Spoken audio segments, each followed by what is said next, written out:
Hey everybody. Yeah, your eyes are not deceiving you. This is actually, if I can just zoom in a bit there. This is actually one of the original Sonic in Sydney, Sega World's Sonic in Sydney Sally plushes. This is one of the original ones. And I got this back, believe it or not, 12 to 13 years ago when I still lived in Kansas.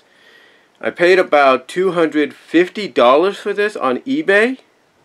Long story short, I've talked about this before, but long story short, everybody kept mentioning the fact that these plushes were out there. These were officially licensed by Sega, because, you know, she does have the license.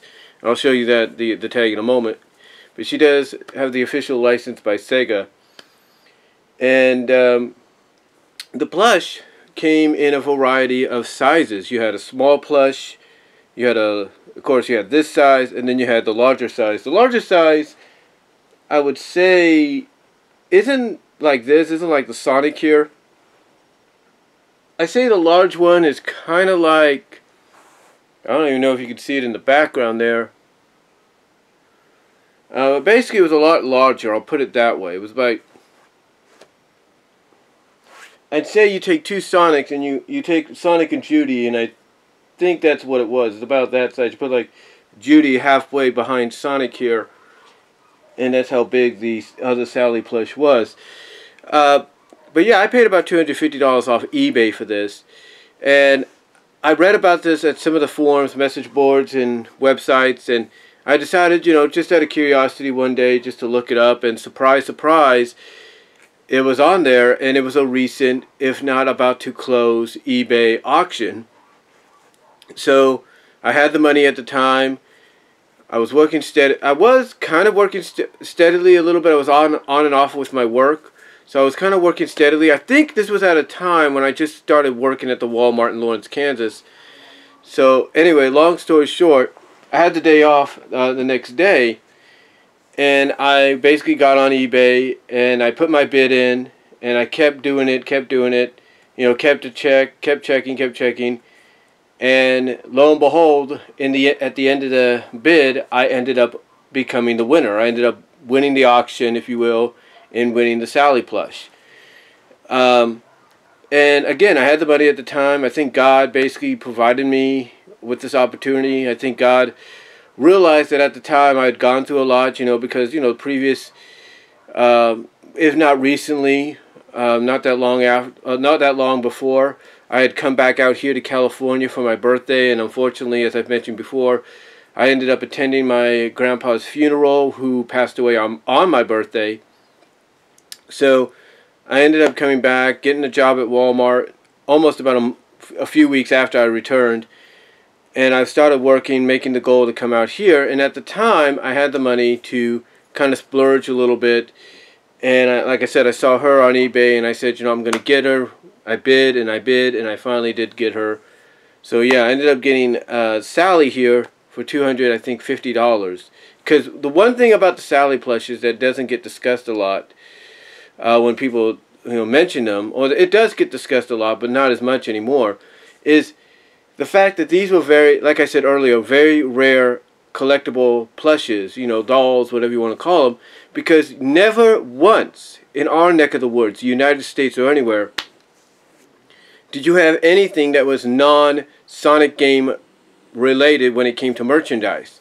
When it came to the Sega World indoor theme parks, we thought they were in the UK, I think one in the eastern part here in the United States, or in this case, Sydney, Australia. Never once did you ever see any plushes or merchandise that had non-Sonic game characters. Most times you would have something with Sonic, or with Blaze, or with Amy, you know. But you never had anything with, you know, characters outside of the games. And Sally was basically the very first one to achieve that goal. And Sally's character, when it came to Sydney, to Sonic, to the Sega World indoor theme park in Sydney, Australia, Sally's character became very popular, very well renowned. She basically became like the Minnie Mouse of that interpretation of Sega World. And the one thing that got her over there was the fact that she was part of an indoor stage play. It wasn't Broadway-esque, if you will, but it was basically an onstage play, is what it was. At first, it was portrayed by people in costumes, and if you look at some newspaper clippings, Google some newspaper clippings as to when SEGAWORLD opened up in Sydney, Australia, you see people in fully decked out Sally and Sonic costumes, and even Tails costumes. So basically, that's how the live stage show, that's the word I'm looking for, the live stage show Sonic in Sydney came about. And was first started. It was with people in costumes, in theme park costumes, portraying the characters. Later on, though, as time went on, the play would change a little bit to where you didn't have people in costumes anymore. You had puppets. You had puppets popping up, and it would basically be the same story, but the only difference, like I said, is you would have puppets. Now, the Sonic in Sydney live stage show did get a soundtrack, believe it or not. I think the soundtrack was sold only at SEGAWORLD in Sydney, but it has been distributed online. You can find it on YouTube. You can find the whole soundtrack on YouTube in one big 48, 50-minute 8 video, or you can find it in individual tracks as well on YouTube, as well as you could find it individual tracks if you torrent or something like that, or you go to certain sites, like certain Sonic fan sites, and you'll be able to find it there. That's how I was able to find some of it as well. But yeah, the Sonic in Sydney live stage show ended up having a soundtrack which became very popular, very cult status with it. So, again, long story short, along with that, they also had merchandise.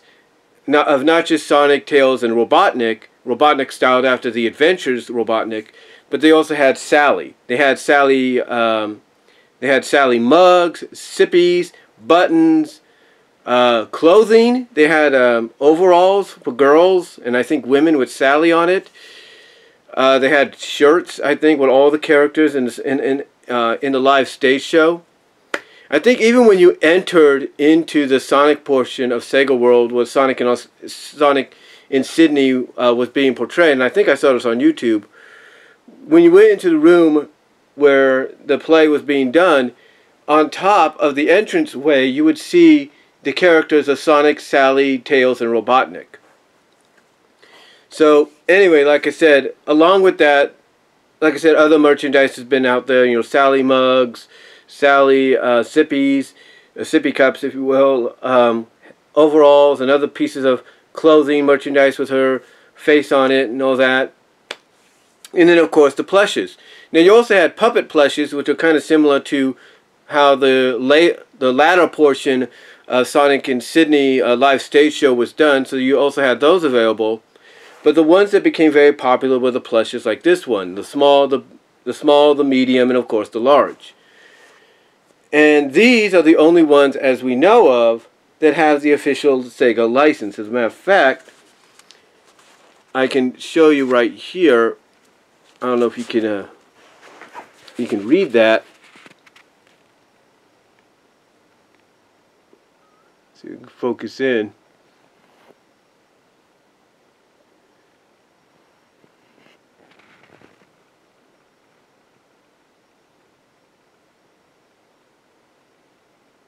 Come on, focus. There we go. You see, it says right there, 1997 Sega. It says it right there. It said 1997 Sega. Again, come on, focus. Yeah, right there. 1997 Sega. And then it says, I think on here,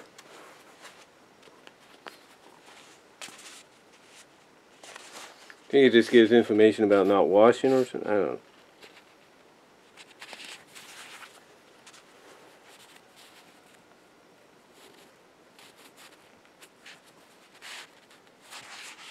Come on.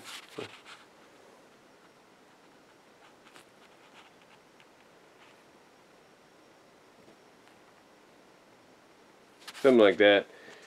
Let me see what it says here.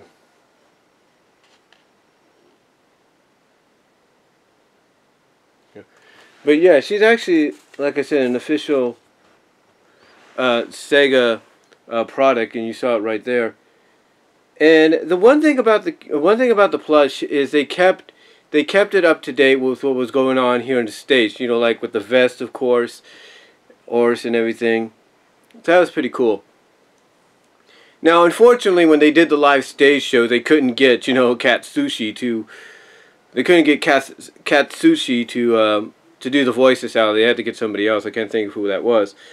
But it was good. Basically, what the live stage show was of course, it was a musical, because what they had is they had a couple of songs in there, and Sally had her own song, which was sort of a love ballad song to Sonic, a love ballad thank you song to Sonic called "Thank You for Being You." And she was singing this, according to what, if you listen to the play, she was singing this while she was in some kind of, while she was being captured, like she was under some kind of control or whatever or something. I don't know what it was, but she was singing it towards the end of the play. Now, as you could see, as we turn this thing around, she's got the vest and everything. The hair is kind of stylized very nicely.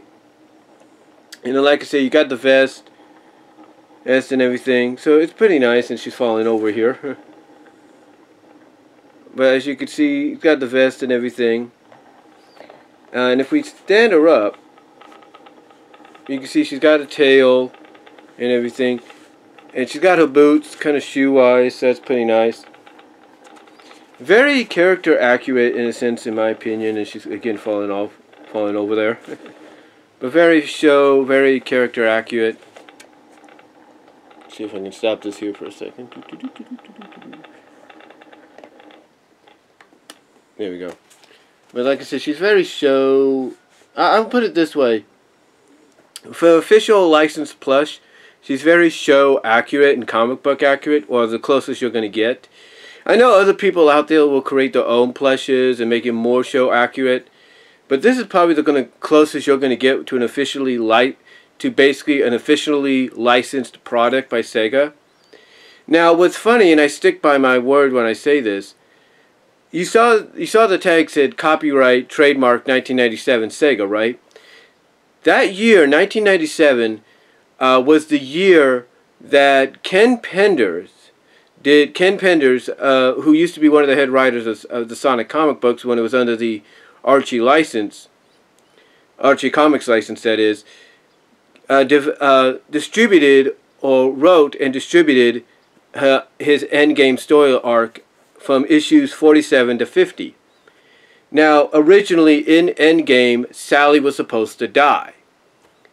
But what happened is, not only did he get backlash from the fans for doing what he did, but he got backlash from Sega because they did not want Sally to die, because they had other plans for her.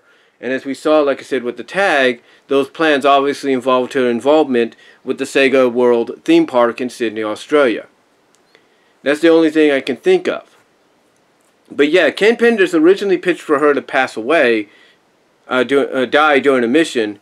But Sega's like, nope, you're not going to do that because we have other plans for her. And as we could see visually, obviously, what those plans were.